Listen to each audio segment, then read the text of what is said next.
I closed the day out on the computers on the overnight shift.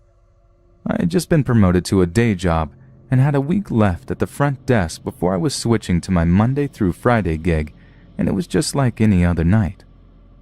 At about 3 a.m., I received a phone call. The guy sounded my age, mid-20s, and attempted to strike up a conversation with me. I have to give my name when answering the phone, so he gets my name, of course, and starts asking me personal questions. Do you have a boyfriend? Would you want to go out for a drink, etc.? Which were harmless, but nevertheless I tell him I'm hanging up as I had a job to do. He wouldn't give me a name. Instead he said, "Why don't you call me John?" I hang up and finish my shift. The next night at about 3:30 a.m., I receive another phone call from John. He started off with asking me out for a drink again, to which I declined and hung up the phone. He called back about 5 times that night, each time getting more lewd in his comments, and just tried to keep me talking. He ended his last call with the phrase, "I see you like singing karaoke. I love doing that. Let's go out together sometime." He found me on Twitter.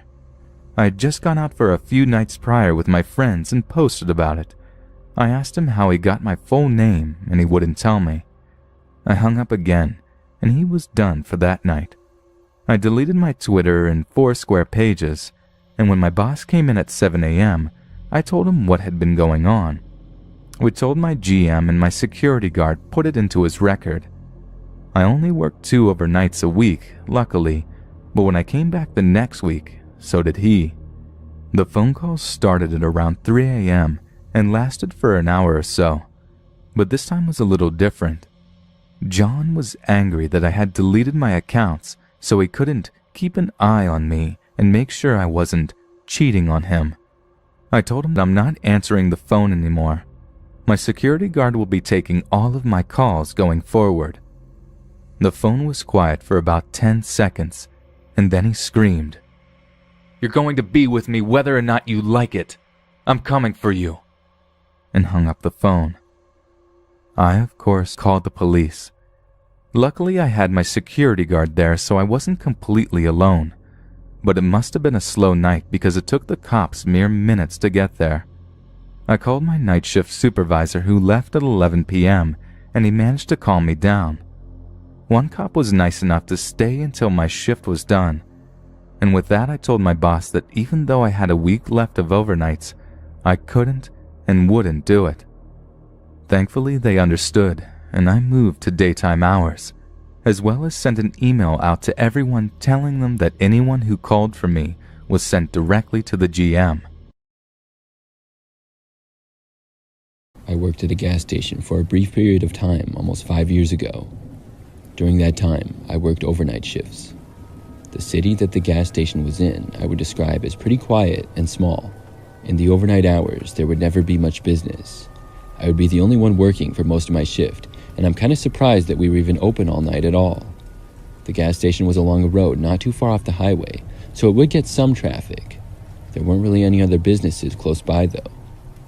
Probably 3 weeks after I started working there, I had gotten the hang of the routine. But still, I was always a little nervous working overnights. Being by myself in the gas station, not knowing if anybody who walked in there could be dangerous, was something I thought about far too much. But through the first couple of weeks that I had worked there, nothing too unusual happened. But that all changed one night. The time was probably 2, maybe 2:30 a.m. Things were very quiet. As I sat behind the counter, I saw a car pulling into the gas station from the road. The car drove past the 4 gas pumps that we had and started driving towards the parking spaces right out front. But it didn't park there. Instead, it turned and went to the side of the building. There were a couple of extra parking spaces there. Maybe 30 seconds later, I saw somebody. It was a man, and he was walking towards the door. He opened the front door and came inside. When he did, he walked straight towards me at the counter. The man then spoke, saying that there was a problem with the free air that we had. On the side of the building, in front of one of the parking spaces, we had free air that people could use to fill their tires. The guy said that his car had terrible air pressure in the tires and he really needed it and asked me to help. I wanted to help the guy, but I really didn't know how to fix the machine if it was in fact broken. Beyond knowing how to use the machine, I didn't know much about it. I told the man that I probably wouldn't be able to help him, but he asked that I come out and try anyways. I agreed to, and I followed the man outside the gas station. We walked out front around to the side. When we got there, I saw the man's car. It was an SUV, and it was not parked at the space for air, but was parked like 3 spaces over instead. I also looked at his tires, and the ones that I saw appeared to have plenty of air in them. Things were starting to seem a little bit strange. Furthermore, when we got to the air pump, I picked it up to see that it was working just fine. I said to the man that it seemed to be working. He told me that when he tried it, it didn't work, and then asked me to explain to him how to use it. I started explaining it to the man. He stood right next to the building as I stood in the parking space where you would park to use the machine. As I spoke, I saw out of the corner of my eye the SUV start moving. It looked like it was backing up. I was about to ask the man if that was his car, but he told me to keep explaining. I started to, but then heard a sudden screeching of tires. When I looked to the side, I saw the SUV headed straight towards me. I jumped out of the way and got to the sidewalk next to the building just before the car would have ran me over. The car ended up hitting the air pump and then quickly turning to the side. I saw it start to back up. I got up and ran for the gas station door. The other man who had been standing talking with me had already ran away around the building towards the back of it. I got inside the gas station and went to lock the doors immediately. The car outside drove around and then back to the side. I got to the doors, locked them, and then witnessed the car speeding out of the parking lot and back onto the road. I kept the store closed for a while with the doors locked. Nobody tried to go in during that time though. I made a call to the police, who came out a short time later and took down all of the information that I could give them. We did have a few security cameras. Unfortunately, none of them were angled to show that side of the building. One of the cameras at the gas pump saw the car speeding away, but the quality was not nearly good enough to show the license plates. All I could give was the make and model of the car and a description of the man.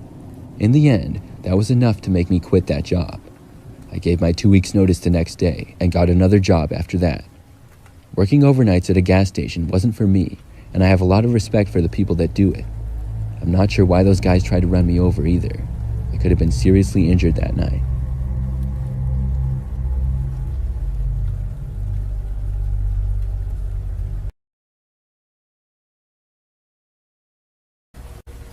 A few years back, I worked at a hotel. When I started, I was working at the front desk during overnight hours. The hotel was pretty average size, maybe a little bit large. We don't have any restaurants or bars connected or anything like that, but have lots of rooms. I would sit behind the front desk, and most of the time overnights, nothing happened. Here and there, people would come or go, but most people didn't need to talk to me. This made my job really easy, and I didn't mind being up all night. The event that I'm going to tell you about occurred at just after 2 o'clock in the morning one night. I was working behind the front desk, and I faced the lobby and elevators. To my left, there was a lounge area and a hallway that led to rooms on the first floor. Everything was very quiet until a man entered the hotel. He walked inside and went right past me. I assumed that he was staying at the hotel and was just returning to his room. The guy was pretty average height, light brown hair, mid-30s. He walked down the hallway and was gone. About 5 minutes later, though, he walked by again, this time going to the other hallway. I still didn't think anything of it, but I soon saw him another time. He was once again walking past from one hallway to another. It was sort of behind me, but still in plain sight. It seemed a little bit odd, but there was nothing wrong with it. But several minutes later, I went to go get some water.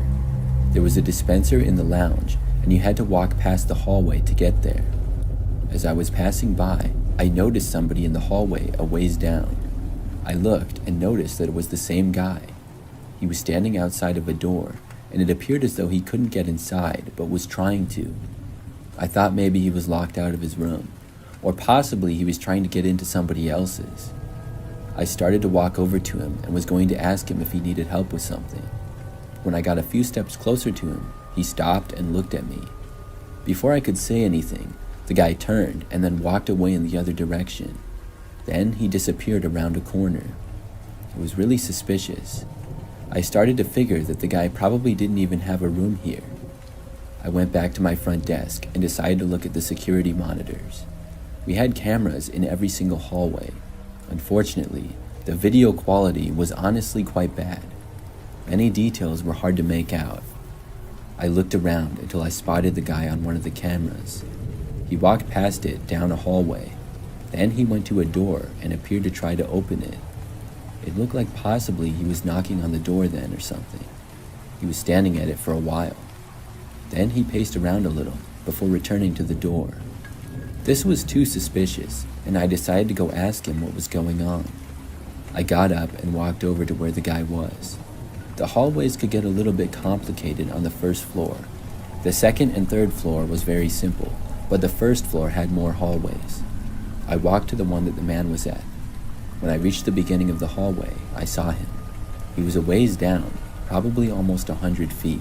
Almost as soon as I was within sight of him, he looked over to me. I asked him what he was doing. The guy just started sprinting towards me then. He appeared to be running as fast as he possibly could. This wasn't what I was expecting, and I moved back and started heading towards the front. The guy was still running and quickly approaching me. By the time I got back to the lobby, he was a lot closer. I could hear him running. I decided to run out of the hotel and see if the man would. After I made it outside, I realized that he did in fact follow me out, and he was also a lot closer than I expected, now only about 40 feet away probably. I didn't think that I would be able to get to my car on time if he was chasing me, so I ran across the street.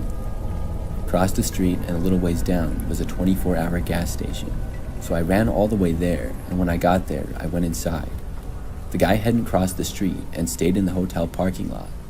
I think he went back in the hotel after that, but I called the police. I reported a suspicious man trying to enter hotel rooms and chasing me when I confronted him. The police were very quick to respond and got there only like a minute later. They entered the hotel, which the man was still inside of. He tried running away, but was caught and removed from the hotel. He wouldn't say what he was doing there or why he was trying to get inside of rooms. After that, I talked with police for a while and then returned to work. I was really creeped out by the whole situation, but grateful to be all right. That was an experience that made me want to stop working overnights, and I did shortly after. Last night, my boyfriend and I were driving home from Universal Studios in Orlando. We were rerouted away home we've never went before, and we're traveling in basically the middle of nowhere. My boyfriend's speedometer is broken on his car, and he has to press the button to reset the miles after he gets gas. This will be very important soon. We were driving on a deserted road in the middle of absolute nowhere without a single car in sight.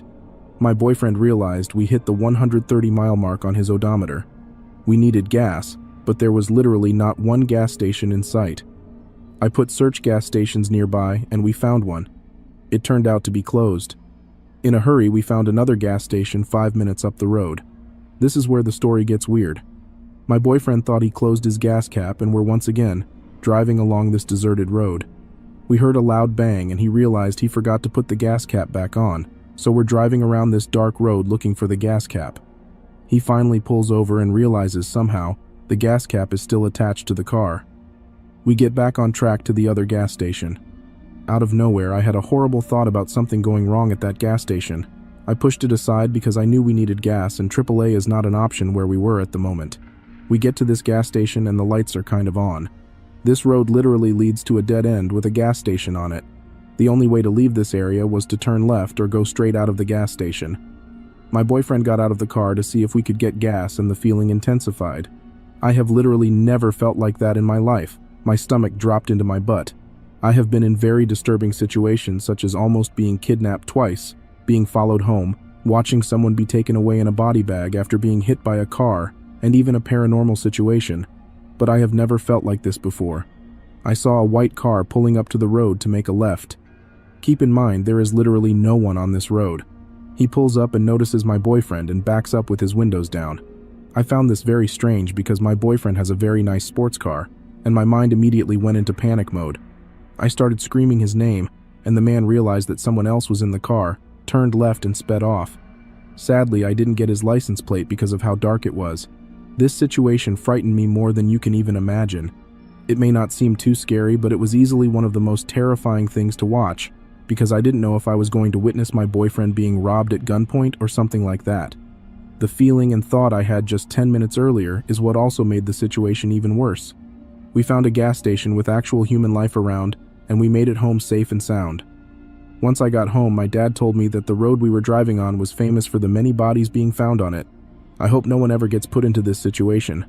And to the man who was planning to do something to my boyfriend, let's never meet.